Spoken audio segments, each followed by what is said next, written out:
What did Jesus look like?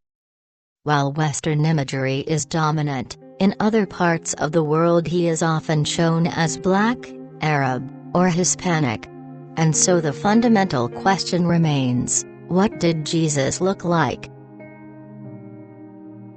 From the first time Christian children settle into Sunday school classrooms, an image of Jesus Christ is etched into their minds.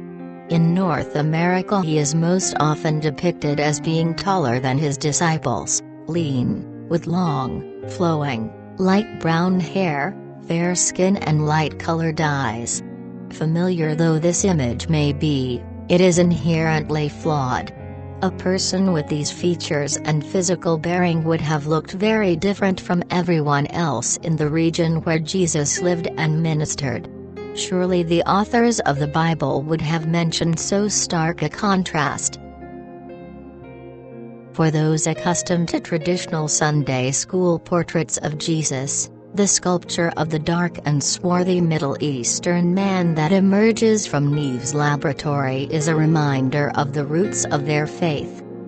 The fact that he probably looked a great deal more like a darker-skinned Semite than Westerners are used to seeing him pictured is a reminder of his universality, says Charles D. Hackett, Director of Episcopal Studies at the Candler School of Theology in Atlanta.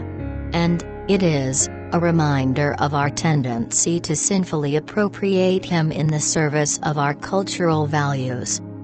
Neve emphasizes that his recreation is simply that of an adult man who lived in the same place and at the same time as Jesus. As might well be expected, not everyone agrees. Can we actually know what he looked like?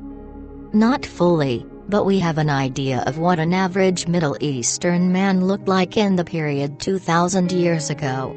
Lately, research was done in order to find an answer to the question of what Jesus could have looked like.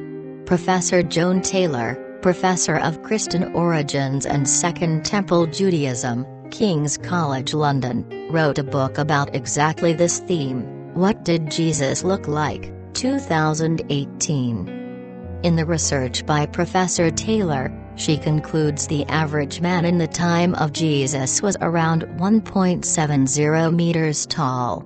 People in Israel and Egypt tended to have brown eyes, black hair, and olive brown skin. This she concluded out of archaeological remains, historical texts and depictions of people from that period of time. A habit of people in Judea, Israel, was that people tended to keep their hair and beards reasonably short and well-combed, probably to lower the risk of getting lice, which was quite an issue in that time. So, Taylor concluded, Jesus likely did the same. Jesus is also described as a carpenter, which you can read in Matthew 13:55, and based on that, you can imagine he would also have the muscular stature of a workman. Don't expect him to have a soft physique as a result of a soft life. Was Jesus beautiful? The Old Testament prophesied in Isaiah 53 that Jesus would not have any external features or beauty that would attract or draw people to him. Isaiah adds that Jesus would grow up like a plant, out of dry ground with no form of kingly majesty. In short, Jesus looked like an average person with no distinguishing characteristics. The crowds that followed Jesus didn't follow him because he looked like a rock star or a model. Instead they followed him because of his words, teachings and doctrine. Jesus' teachings were not like the leaders of the time, rather he spoke with authority. Thank you for watching, and please don't forget to subscribe in my channel.